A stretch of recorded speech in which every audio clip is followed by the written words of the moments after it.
I love telling stories. My wife sometimes says, I don't understand where your mind wanders off the reservation and comes up with these ideas, but keep it going. But having been an actor, I know their language, I know how to work with them. I enjoy creating the project, I enjoy empowering all my crew to do their job the best they can.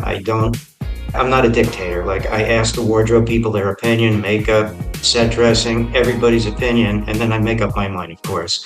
But I'm open to that because I think it makes me a stronger director to listen because you never know where your ideas are going to come from. Melting Pot, a global podcast series hosted by Payal, connects guests who have inspiring stories and reaches out to a multicultural audience over 52 countries. Guests are diverse, such as celebrities, entrepreneurs, travelers, and many more who've had a turning point in their lives and moved over to a holistic lifestyle. Follow us on YouTube, Spotify, Apple, Google Podcasts, social media. Hi, everyone. Today I am in conversation with John Callas. John is an Emmy-nominated writer, director, producer from Hollywood. His experience ranges from the worldwide release of feature films to numerous motion picture trailers, national and international commercials, a documentary, live action title sequences, and a lot else. He's got a whole bag of experiences, which I'm sure we'll have and hopefully an opportunity to talk about. In addition, I want to add that John is also an advocate for mental health. He's founded A Voice in Mental Health, which is a non-profit, correct me if I'm wrong. He has also authored When the Rain Stops, which is his personal memoir as a survivor. And I just want to add here the key words that John always believes in are uncover, discover, recover. Thank you so much for joining me this morning for you, John. And I really appreciate the fact that you've been up, and you mentioned before we started recording at 5 a.m. so that you're ready for a 7 a.m. chat with me. I really appreciate that. Thank you so much, John. Thank you for having me, and I'm here for you and your audience. Maybe we start with mental health and what you went through, because that eventually, when you recovered, is what led you into getting into Hollywood and becoming a producer director. So I think that would be a very seamless journey for you. Let's start with what I have read a part of your book, and I would like you to share some details about it with the viewers and the listeners who are not aware of it, because it's your personal journey and it's a very raw, what's the word? It touches you from whatever I have read of the book. It's a very extremely raw memoir. So can you just highlight a little bit about that, your experiences? That's one. And then eventually, what was the trigger and what was like the time in your life when you said, no, I have to recover from this? I guess it's best to start with the book's overall view is a ghetto kid comes out of some serious trauma and winds up being a successful Hollywood director, writer, producer. It started with my dad dying at 3 years old. We were in an impoverished neighborhood. My mom was pregnant with a fourth kid and miscarried at the funeral. I guess after he died, I felt very abandoned and I started slipping into depression. And as the years went on, I got into a lot of trouble. I gave up on my religion. I thought the world hated me. I certainly hated it. I lost all faith. I didn't know where I was going.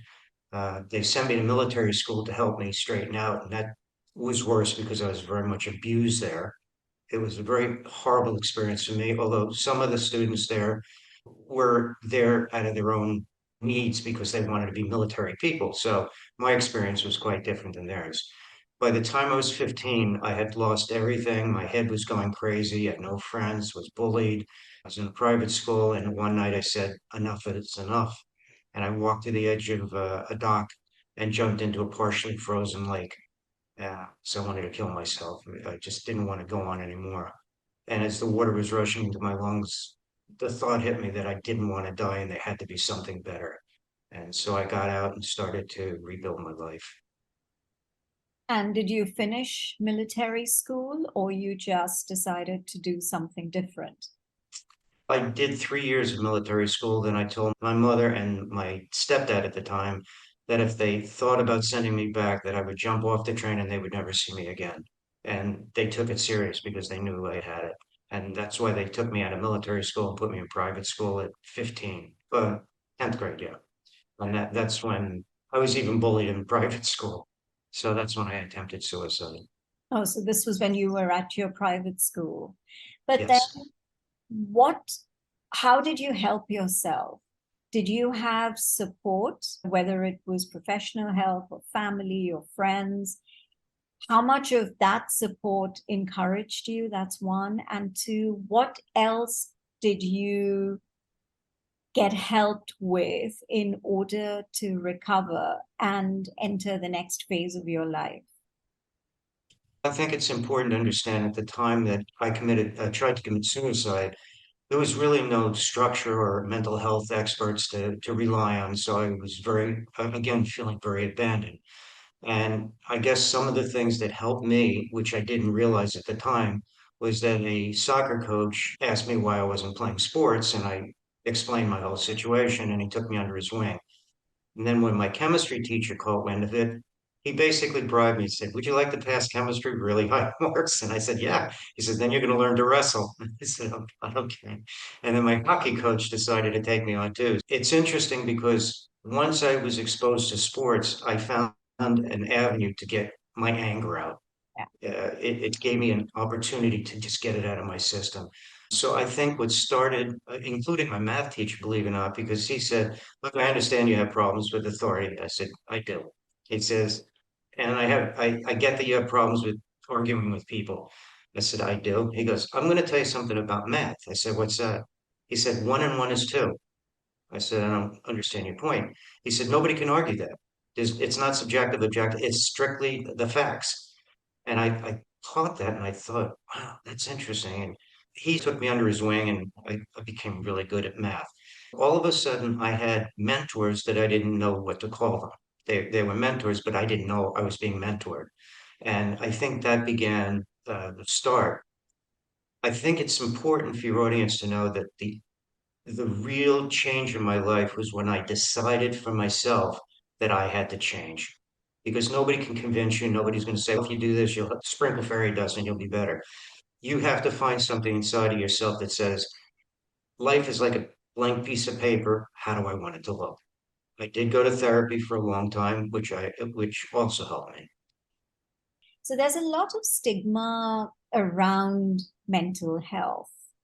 And how are you using your voice to actually bring about a change? I believe it started about 45 years ago when a therapist said, "Why don't you just write a few pages about what you experienced so that we can talk about it?"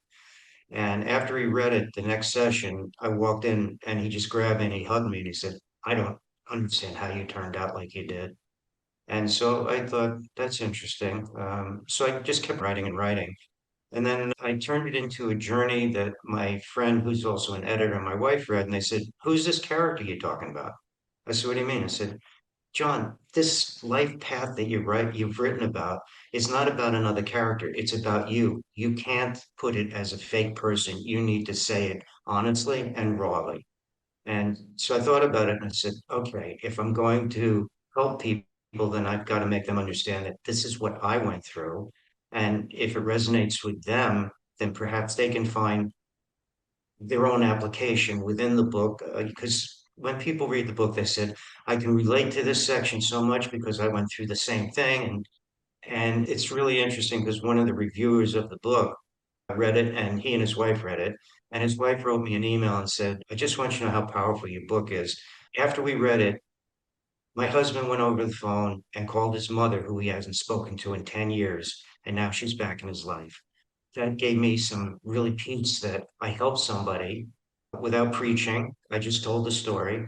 And I decided that if it was going to be helpful, it had to be honest and raw, and I couldn't hold back. I had to be totally honest and transparent.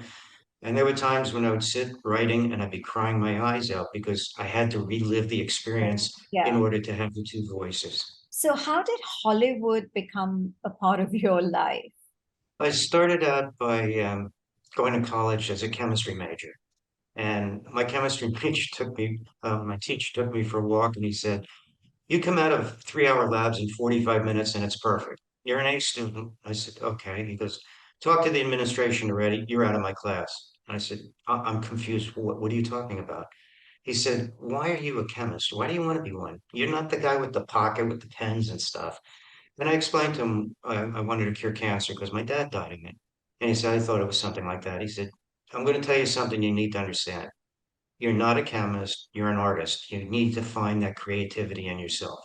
And that's where the journey began to Hollywood. I joined the theater through a friend of mine, found an amazing comfort there because it was creating stuff. I felt really good. I could express myself. I found an outlet. And then when I got to Hollywood, everything collapsed. I came here to do my master's degree, which I did, but I couldn't get a job. And I got really depressed about it. And I just said, no, you're not going to get depressed about it. You're going to come up with a plan. And the plan means you got to do something consistently every day. And I drove around town handing out resumes, talking to people, and finally I got a break and it started to unravel for me. So, you started as a director or No, actually, my first job was to park cars for 18 hours a day for $25.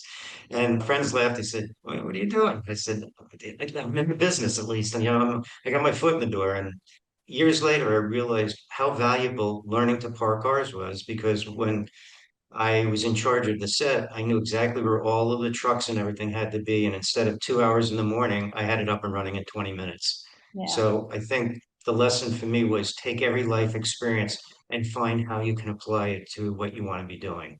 So, after you got your break, was it as a director, writer, or producer? I wish I could say yes to any of those, but it wasn't. I started by being in the art department. And for me, it was really valuable because I learned from all of the different departments how it functioned. And one day at lunch, I made a dumb comment about the shoot was behind because the actors didn't understand how to work their accent. And the guy sitting next to me said, what's your name? I said, John Callas. He stood up and I said, what is he doing? Turned out I was sitting next to the director at lunch and I didn't know it. And he said, John Callas is now not going to be in the art department anymore. And I thought, oh, great, I'm getting fired. He goes, he's going to work with the actors and he's going to make sure their accents are right. I said, oh, okay. So I became a dialogue director. And from there, I became an assistant director in his next feature film and then a unit production manager. And I had to work around the circuit for a long time, but finally got a producing job. And then I started getting a couple directing jobs and I decided I wanted to write. My mother laughed and said, you don't even write me letters. How are you going to be a writer? I said, I'll keep trying, Mom. And so I've written 6 books now, many screenplays.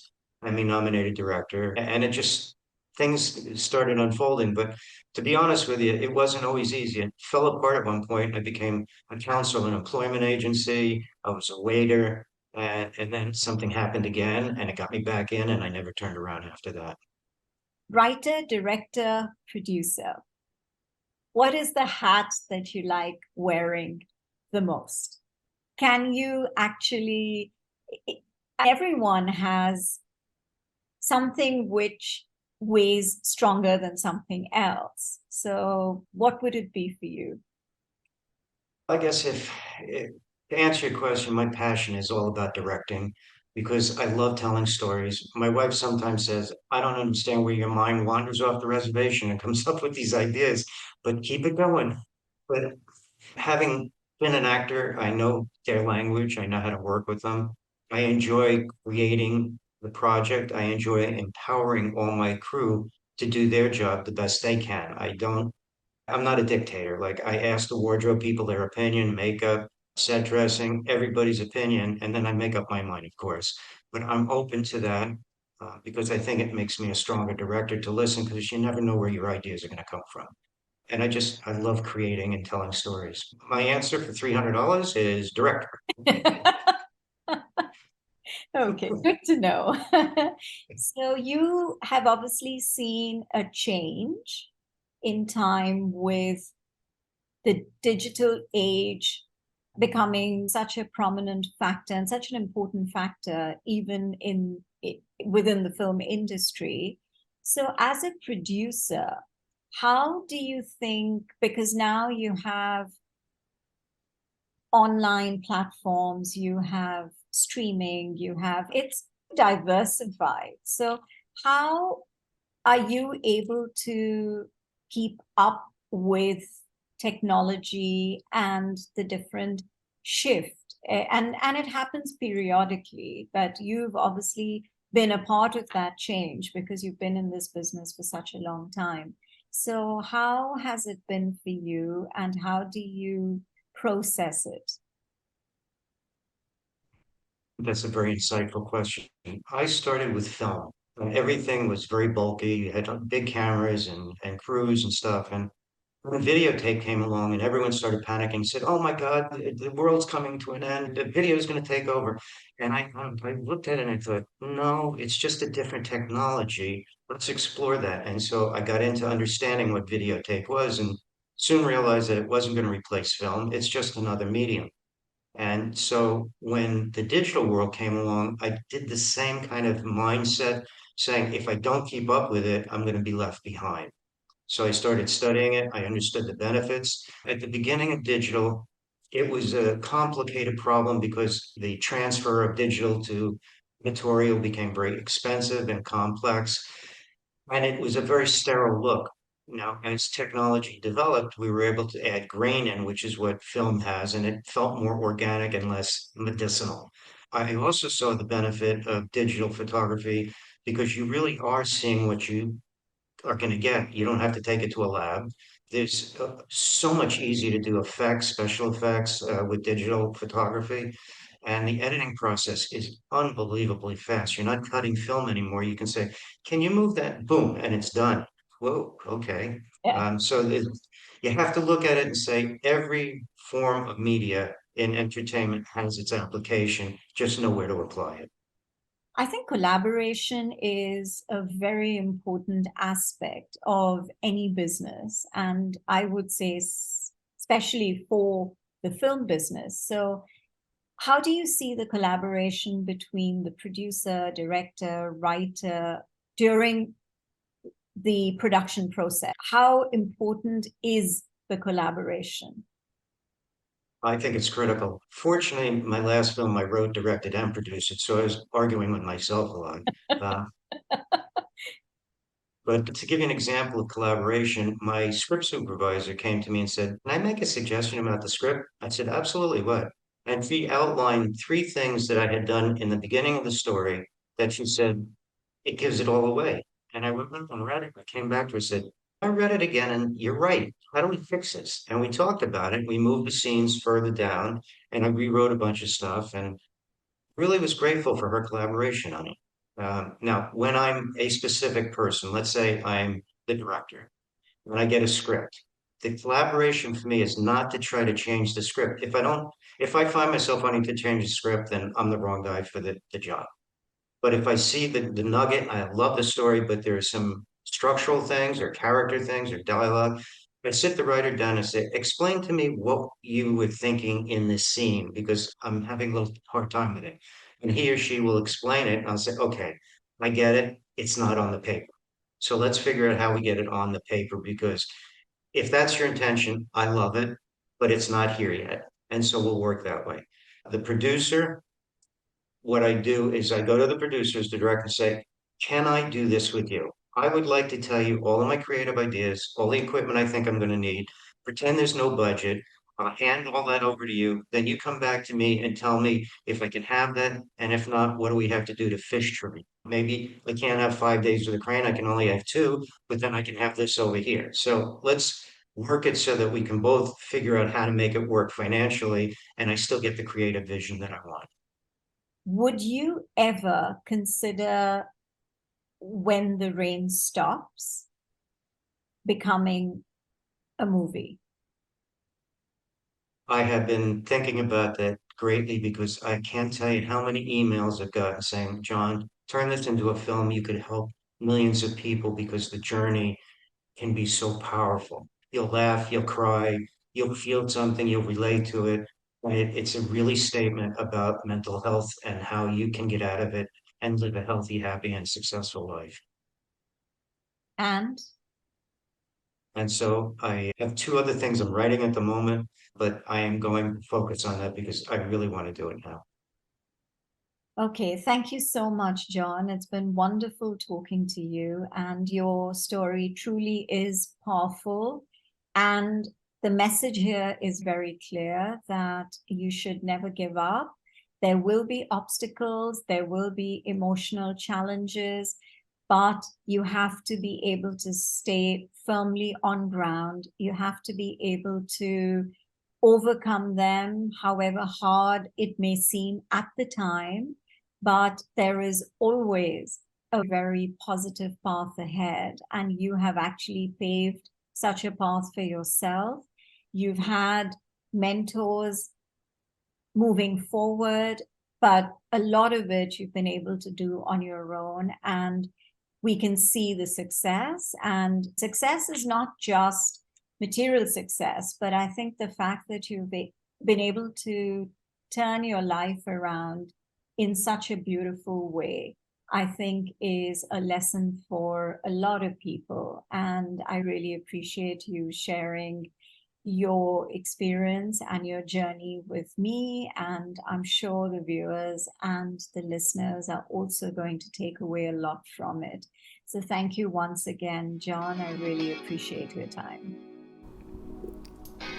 For more weekly conversations, do listen to Melting Pot on Spotify, Apple, and Google Podcasts. Follow us on YouTube and on Instagram at Podcast Melting Pot. So until the next episode, this is Payal signing off.